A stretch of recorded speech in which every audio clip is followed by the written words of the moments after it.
নমস্কার বন্ধুরা, মিনুর গপ্পসপ্পর চ্যানেলে তোমরা শুনছ রবীন্দ্রনাথ ঠাকুরের গল্পগুচ্ছের থেকে সমস্যাপূরণ গল্পটি।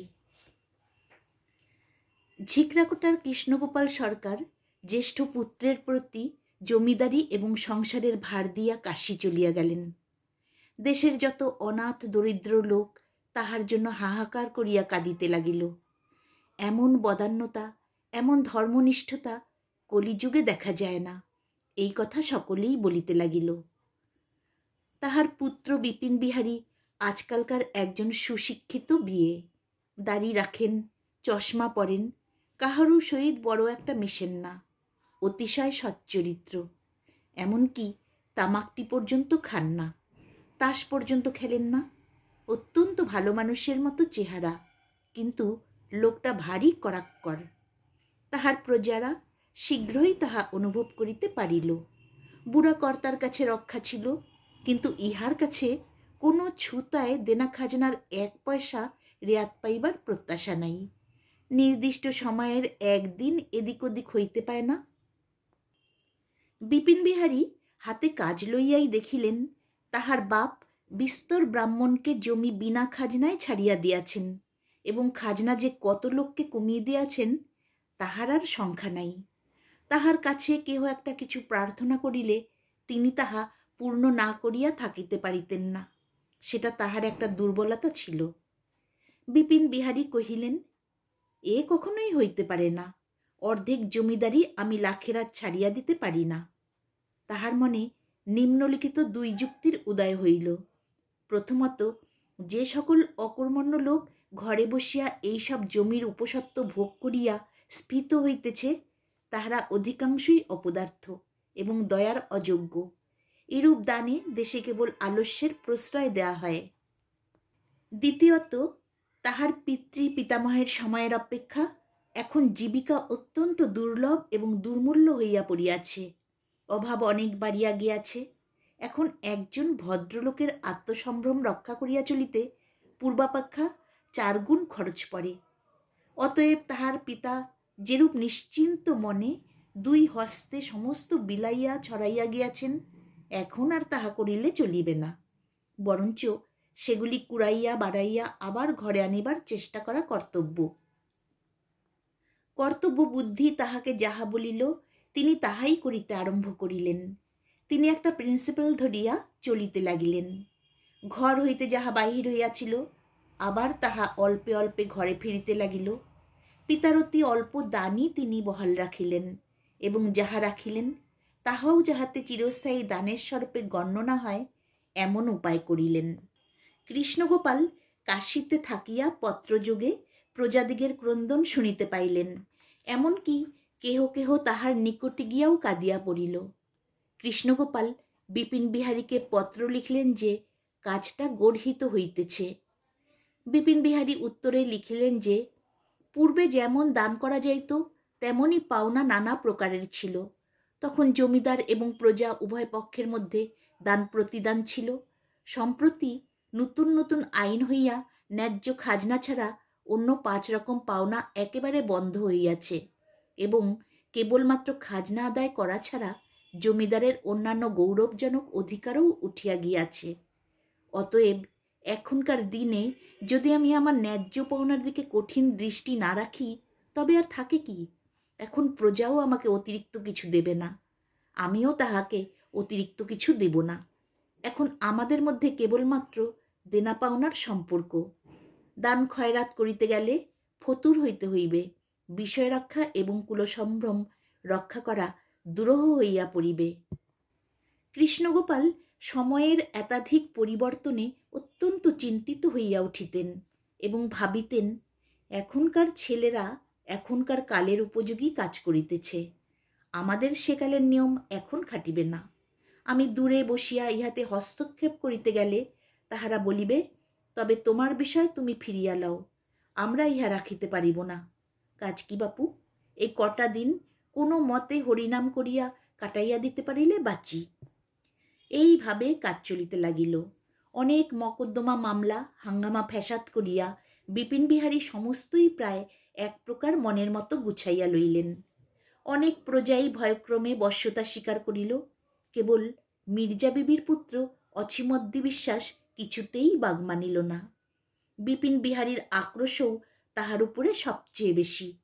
ব্রাহ্মণের ব্রহ্মত্রর একটা অর্থ বোঝা যায়, কিন্তু এই মুসলমান সন্তান যে কি হিসাবে এতটা জমি নিষ্কর ও স্বল্প করে উপভোগ করে বোঝা যায় না। একটা সামান্য যবন বিধবার ছেলে গ্রামের ছাত্রবৃত্তি স্কুলে 2 ছত্র লিখিতে পড়িতে শিখিয়াছে, কিন্তু আপনার সৌভাগ্য গর্বে সে যেন কাহাকেও গ্রাহ্য করে না। বিপিন পুরাতন কর্মচারীদের কাছে জানিতে পারিলেন, কর্তার আমল হইতে বাস্তবিক ইহারা বহুকাল অনুগ্রহ পাইয়া আসিতেছে, কিন্তু এ অনুগ্রহের কোনো বিশেষ কারণ তাহারা নির্ণয় করিতে পারে না।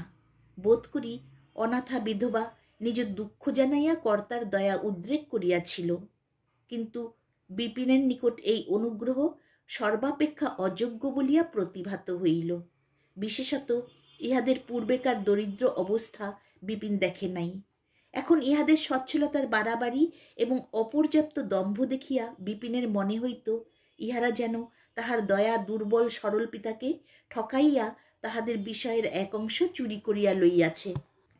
অছিমদ্দিও উদ্ধত প্রকৃতির যুবক। সে বলিল, প্রাণ যাইবে, তবু আমার অধিকারের এক তিল ছাড়িয়া দিব না। উভয় পক্ষে ভারী যুদ্ধ বাঁধিয়া উঠিল।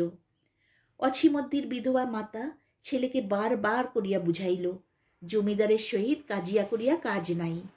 এতদিন যাহার অনুগ্রহে জীবন কাটিল, তাহার অনুগ্রহের পরে নির্ভর করাই কর্তব্য। জমিদারের প্রার্থনা মতো কিছু ছাড়িয়া দেয়া যাক। অছিমদ্দি কহিল, মা, তুমি এ সকল বিষয় কিছুই বোঝো না। মকদ্দমায় অছিমদ্দি একে একে হারিতে আরম্ভ করিল, কিন্তু যতই হার হইতে লাগিল ততই তাহার জিদ বাড়িয়া উঠিল। তাহার সর্বস্বের জন্য সে সর্বস্বই পণ করিয়া বসিল। মির্জা বিবি একদিন বৈকালে বাগানের তরিতরকারি কিঞ্চিত উপহার লইয়া গোপনে বিপিনবাবুর সহিত সাক্ষাৎ করিল। বৃদ্ধা যেন তাহার সকরুণ মাতৃদৃষ্টির দ্বারা সস্নেহে বিপিনের সর্বাঙ্গে হাত বুলাইয়া কহিল, তুমি আমার বাপ, আল্লাহ তোমার ভালো করুন। বাবা, অছিমকে তুমি নষ্ট করিও না, ইহাতে তোমার ধর্ম হইবে না। তাহাকে আমি তোমার হস্তেই সমর্পণ করিলাম। তাহাকে নিতান্তই অবশ্য প্রতিপাল্য একটি অকর্মণ্য ছোট ভাইয়ের মতো গ্রহণ করো। সে তোমার অসীম ঐশ্বর্যের ক্ষুদ্র এক কণা পাইয়াছে বলিয়া ক্ষুণ্ণ হইও না বাপ। অধিক বয়সের স্বাভাবিক প্রগলভতা বিস্পশত বুড়ি তাহার সহিত ঘরকন্যা পাতাইতে আসিয়াছে দেখিয়া বিপিন ভারী বিরক্ত হইয়া উঠিল। কহিল, তুমি মেয়ে মানুষ, এ সমস্ত কথা বোঝো না। যদি কিছু জানাইবার থাকে তোমার ছেলেকে পাঠাইয়া দিও। মির্জা বিবি নিজের ছেলে এবং পরের ছেলে উভয়ের কাছেই শুনিল সে এ বিষয়ের কিছুই বোঝে না। আল্লাহর নাম স্মরণ করিয়া চোখ মুছিতে মুছিতে বিধবা ঘরে ফিরিয়া গেল। মকদ্দমা ফৌজদারি হইতে দেওয়ানি, দেওয়ানি হইতে জেলা আদালত, জেলা আদালত হইতে হাইকোর্ট পর্যন্ত চলিল। বৎসর দেড়েক এমনি করিয়া কাটিয়া গেল। অছিমদ্দি যখন দেনার মধ্যে আকণ্ঠ নিমগ্ন হইয়াছে, তখন আপিল আদালতে তাহার আংশিক জয় সাব্যস্ত হইল। কিন্তু ডাঙার বাঘের মুখ হইতে যেটুকু বাঁচিল, জলের কুমির তাহার প্রতি আক্রমণ করিল। মহাজন সময় বুঝিয়া ডিক্রি জারি করিল। অছিমদ্দির যথা সর্বস্ব নিলাম হইবার দিন স্থির হইল। সেদিন সোমবার, হাটের দিন। ছোট একটা নদীর ধারে হাট। বর্ষাকালে নদী পরিপূর্ণ হইয়া উঠিয়াছে। কতক নৌকায় এবং কতক ডাঙ্গায় কেনাবেচা চলিতেছে। কলরবের অন্ত নাই। পণ্য দ্রব্যের মধ্যে এই আষাঢ় মাসে কাঁঠালের আমদানি সবচেয়ে বেশি। ইলিশ মাছও যথেষ্ট। আকাশ মেঘাচ্ছন্ন হইয়া রহিয়াছে। অনেক বিক্রেতা বৃষ্টির আশঙ্কায় বাঁশপুতিয়া তাহার উপর একটা কাপড় খাটাইয়া দিয়াছে। অছিমদ্দিও হাট করিতে আসিয়াছে, কিন্তু তাহার হাতে একটি পয়সাও নাই এবং তাহাকে আজকাল কেহ ধারেও বিক্রয় করে না। সে একটি কাটারি এবং একটি পিতলের থালা হাতে করিয়া আসিয়াছে, বন্ধক রাখিয়া ধার করিবে। বিপিনবাবু বিকালের দিকে হাওয়া খাইতে বাহির হইয়াছেন। সঙ্গে 2-3 জন লাঠি হস্তে পাইক চলিয়াছে। কলরবে আকৃষ্ট হইয়া তিনি একবার হাত দেখিতে ইচ্ছুক হইলেন। হাটের মধ্যে প্রবেশ করিয়া দাড়ি কলুকে কৌতূহলবশত তাহার আয় ব্যয় সম্বন্ধে প্রশ্ন করিতেছিলেন। এমন সময়ে অছিমধ্যি কাটারি তুলিয়া বাঘের মতো গর্জন করিয়া বিপিনবাবুর প্রতি ছুটিয়া আসিল। হাটের লোক তাহাকে অর্ধপথে ধরিয়া তৎক্ষণাৎ নিরস্ত্র করিয়া ফেলিল। অবিলম্বে তাহাকে পুলিশের হস্তে অর্পণ করা হইল এবং আবার হাটে যেমন কেনাবেচা চলিতেছিল চলিতে লাগিল। বিপিনবাবু এই ঘটনায় মনে মনে যে খুশি হন নাই তাহা বলা যায় না। আমরা যাহাকে স্বীকার করিতে চাহি সে যে আমাদিগকে থাবা মারিতে আসিবে, এরূপ বজ্জাতি এবং বেয়াদবি অসহ্য। যাহা হোক, বেটা যেরূপ বদমায়েশ সেইরূপ তাহার উচিত শাস্তি হইবে। বিপিনের অন্তঃপুরের মেয়েরা আজিকার ঘটনা শুনিয়া কণ্টকিত হইয়া উঠিলেন। সকলেই বলিলেন, মাগো, কোথাকার বজ্জাত হারামজাদা বেটা, তাহার উচিত শাস্তির সম্ভাবনায় তাহারা অনেকটা সান্ত্বনা লাভ করিলেন। এদিকে সেই সন্ধ্যাবেলায় বিধবার অন্নহীন পুত্রহীন গৃহ মৃত্যুর অপেক্ষাও অন্ধকার হইয়া গেল। এই ব্যাপারটা সকলেই ভুলিয়া গেল। আহারাদি করিল, শয়ন করিল, নিদ্রা দিল। কেবল একটি বৃদ্ধার কাছে পৃথিবীর সমস্ত ঘটনার মধ্যে এইটাই সর্বাপেক্ষা বৃহৎ হইয়া উঠিল। অথচ ইহার সহিত যুদ্ধ করিবার জন্য সমস্ত পৃথিবীতে আর কেহই নাই। কেবল দ্বীপহীন কুটির প্রান্তে কয়েকখানি জীর্ণ অস্থি এবং একটি হতাশ্বাস হৃদয়। ইতিমধ্যে দিন তিনেক অতিবাহিত হইয়া গেছে। কাল ডেপুটি ম্যাজিস্ট্রেটের নিকট বিচারের দিন নির্দিষ্ট হইয়াছে। বিপিনকেও সাক্ষ্য দিতে যাইতে হইবে। ইতিপূর্বে জমিদারকে কখনো সাক্ষ্যমঞ্চে দাঁড়াইতে হয় নাই, কিন্তু বিপিনের ইহাতে কোনো আপত্তি নাই। পরদিন যথা সময়ে পাগড়ি পরিয়া, ঘড়ির চেন ঝুলাইয়া, পালকি চড়িয়া মহাসমারোহে বিপিনবাবু কাছারিতে গিয়া উপস্থিত হইলেন। এজলাসে আজ আর লোক ধরে না। এত বড় হুজুগ আদালতে অনেক দিন ঘটে নাই। যখন মকদ্দমা উঠিতে আর বড় বিলম্ব নাই, এমন সময়ে একজন বরকন্দাজ আসিয়া বিপিনবাবুর কানে কানে কি একটা কথা বলিয়া দিল। তিনি তটস্থ হইয়া আবশ্যক আছে বলিয়া বাহিরে চলিয়া আসিলেন। বাহিরে আসিয়া দেখিলেন কিছু দূরে এক বটতলায় তাহার বৃদ্ধ পিতা দাঁড়াইয়া আছেন। খালি পা, গায়ে একখানি নামাবলী, হাতে হরিনামের মালা। কৃশ শরীরটি যেন স্নিগ্ধ জ্যোতির্ময়। ললাট হইতে একটি শান্ত করুণা বিশ্বে বিকীর্ণ হইতেছে। বিপিন চাপকান জোব্বা এবং ৮ প্যান্টালুন লইয়া কষ্টে তাহাকে প্রণাম করিলেন। মাথার পাগড়িটি নাসাপ্রান্তে নামিয়া আসিল। ঘড়িটি জেব হইতে বাহির হইয়া পড়িল। সেগুলি শশব ব্যস্তে সারিয়া লইয়া পিতাকে নিকটবর্তী উকিলের বাসায় প্রবেশ করিতে অনুরোধ করিলেন।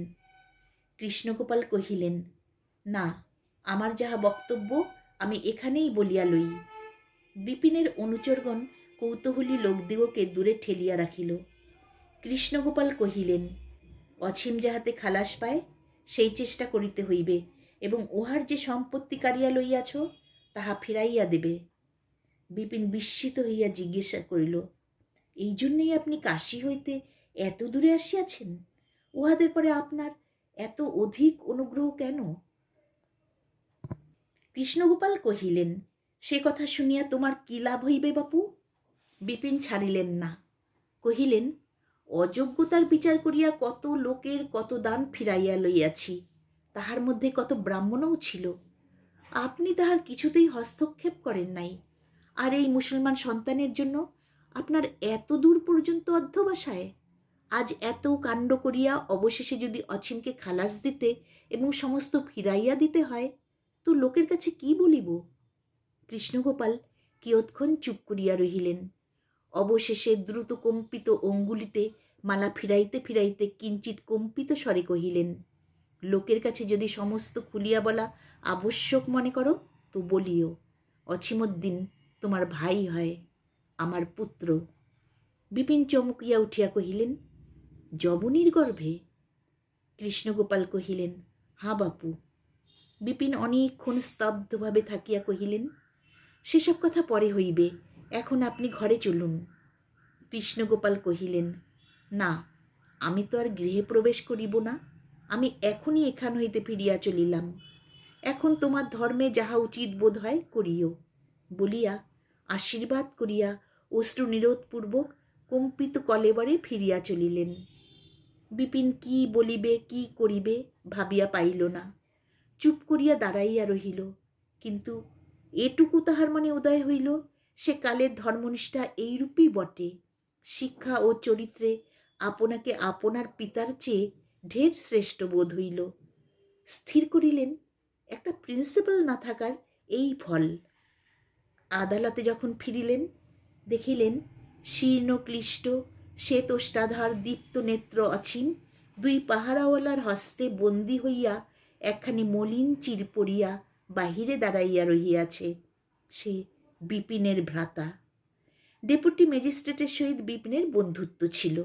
মকদ্দমা এক প্রকার গোলমাল করিয়া ফাঁসিয়া গেল এবং অছিমও অল্পদিনের মধ্যে পূর্বাবস্থা ফিরিয়া পাইল। কিন্তু তাহার কারণ সেও বুঝিতে পারিল না। অন্য লোকেও আশ্চর্য হইয়া গেল।